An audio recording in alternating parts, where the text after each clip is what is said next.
नमस्कार मंडळी, मी अपेक्षा, मराठी कंटेंट क्रिएटर. आम्ही गेलो होतो अलिबागला, पण त्याआधी ना आम्ही गेलो होतो मुंबईला आणि मग तिथून आम्ही सगळे म्हणजे माझी माहेरची सगळी माणसं, आमची संपूर्ण फॅमिली आम्ही गेलो होतो अलिबागला आणि खूप जास्त मजा केली. तुम्ही माझे शॉर्ट्स किंवा रील्समधून बघितलंच असेल की आम्ही किती मजा मस्ती धम्माल केली. आणि मला वाटतं ना जवळ-जवळ 5 का 6 वर्षांनी आम्ही कुठेतरी गेलो असू. कारण आमच्या सर्वांचीच मुलं लहान असल्यामुळे ना आम्ही कुठेच जात नव्हतो. फक्त सणावाराला एकमेकांना भेटत होतो. पण असं कुठेतरी जाऊन एन्जॉय करणं ना हे काही होत नव्हतं. तर म्हटलं चला मस्तपैकी ना आपल्याला चान्स मिळाला आहे आणि अजिबात प्लॅन न करताना अचानक आमची पिकनिक फिक्स झाली. आणि पटकन कोणीच नाही म्हटलं नाही, की पटकन सगळे म्हटले, की चला, चला, चला आणि सगळेजण गेलो आणि फुल मजा, मस्ती, धम्माल असं इतकं एन्जॉय केलं ना, म्हणजे मला असं वाटतं 5 वर्षाची जी कसर होती ना, ती 2 दिवसात आम्ही भरून काढली. आता आमची मुलं ना बऱ्यापैकी मोठी झाली होती. म्हणजे 3, सव्वा 3, 3.5 वर्षाची आमची सर्वांची मुलं होती. पण ठीक आहे, ते काही त्रास देत नव्हते इतकं जास्त. ते आपापले खेळत होते आणि आम्ही सुद्धा ना खूप जास्त एन्जॉय करत होतो.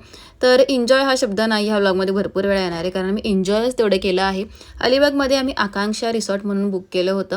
तर आकांक्षा रिसॉर्टमध्ये ना स्विमिंग पूलसुद्धा होता. म्हणजे आम्ही रिसॉर्टच असं बघितलं होतं, की जिथे स्विमिंग पूलसुद्धा असेल, म्हणजे मुलं खूप जास्त एन्जॉय करतील. रिसॉर्टपासून ना बीच मला वाटतं 5 ते 10 मिनिटाच्याच अंतरावर होता. पण आम्ही बसने ये-जा करत होतो जर आम्हाला बीचवर जायचं असेल तर. थोडा वेळ बीचवर, थोडा वेळ रिसॉर्टवर, थोडा वेळ स्विमिंग पूलमध्ये असा काहीसा टाईम आम्ही स्पेंड केला. खूप रील्स काढल्या, खूप व्लॉग्स बनवले आणि इतकी धमाल केली ना, की पुढचे 10 वर्षांना ही पिकनिक कोणीच विसरणार नाही.